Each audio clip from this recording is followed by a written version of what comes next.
યાત્રાધામ ડાકોરમાં હોળી અને પૂર્ણિમાની તડામાર તૈયારીઓ શરૂ કરી દેવામાં આવી છે। જિલ્લા કલેક્ટર અને પોલીસ વડાની અધ્યક્ષતામાં મીટિંગ યોજાઈ 10 થી 15 માર્ચ સુધી યોજાનાર આ મેળાને લઈ મીટિંગમાં ચર્ચા કરવામાં આવી। યાત્રિકો શાંતિથી દર્શન કરી શકે, કોઈ મુશ્કેલી ન પડે તે મુદ્દા પર ચર્ચા થઈ। એટલું જ નહીં, ડાકોરના માર્ગો પર ભગવાનના દર્શન માટે LED સ્ક્રીન લગાવવા માટેનું આયોજન પણ કરવામાં આવ્યું છે।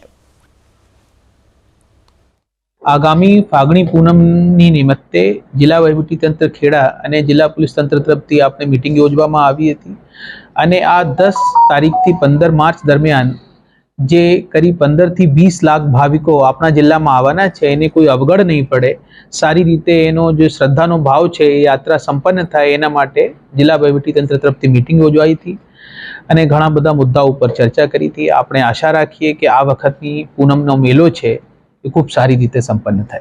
जूनागढ़ में महाशिवरात्रिना मेळानो प्रारंभ थयो। भवनाथ मंदिर में ध्वजारोहण बाद विधिवत रीते मेळानो शुभारंभ थयो।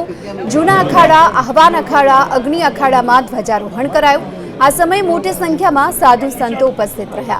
साथ ही कलेक्टर सहितना उच्च अधिकारीओ पण हाजर रह्या।